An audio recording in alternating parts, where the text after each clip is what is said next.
The man you're about to hear from spent more years behind bars than he ever did free. Not because he was guilty, but because he was believable. I told him I did it because I thought if I confessed, I could go home. I was 16. That was the moment everything changed for Terrell Johnson. He didn't match the description. He didn't have a motive. There was no weapon, no witness, no DNA. But none of that mattered. This is Terrell on his 17th birthday.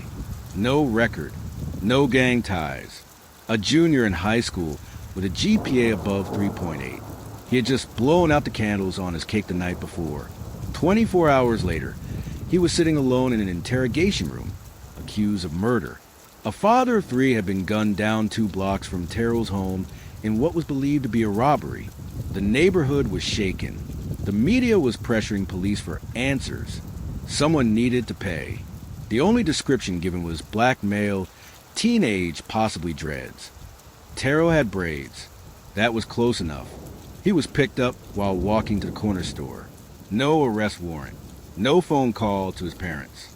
Terrell was just 16 when detectives brought him in. He didn't ask for a lawyer. He didn't know he needed one. Over the next 13 hours, he was questioned without a break. No food, no sleep, no adult present. They told him it would all end if he just told them what they wanted to hear. Eventually, he did. "I shot him," he said. "I just want to go home."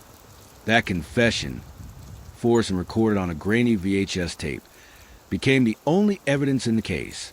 No fingerprints. No ballistics match. Surveillance video from a nearby store showed someone taller, older, and wearing different clothes at the scene. Still, the prosecutor moved forward. During the trial, the confession was played twice for the jury. When the defense tried to explain how a frightened teen could be manipulated into saying something false, it fell on deaf ears. The jury deliberated for just 3 hours.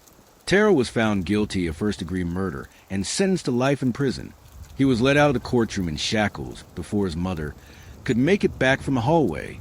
His cell became his world. Gray walls, steel bars, a bed too small for his growing frame.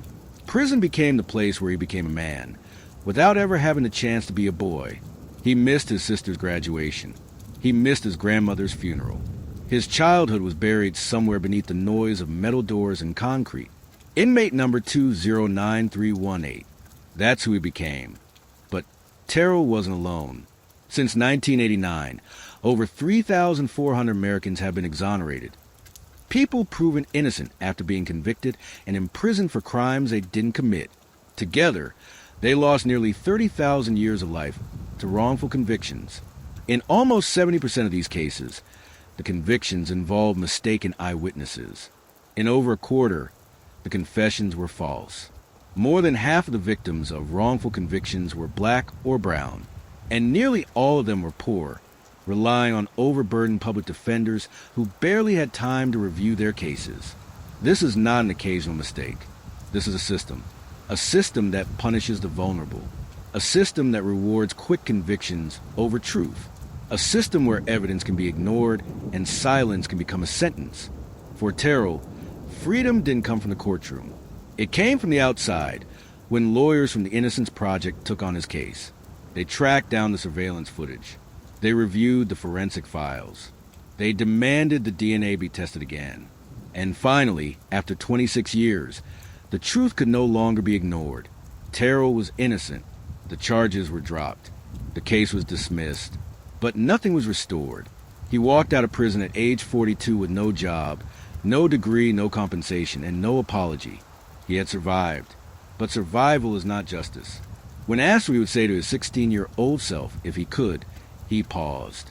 Then he said, "Never believe them when they say you can go home." Terrell's story is tragic. But what's more tragic is how common it is.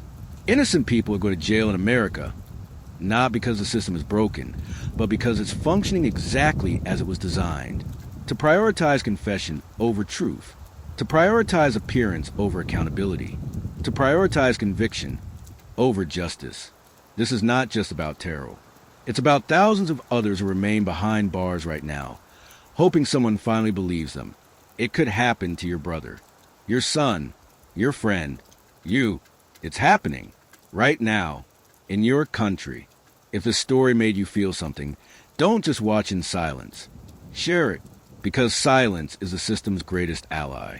And your voice may be someone else's freedom. Justice denied for one is justice delayed for all.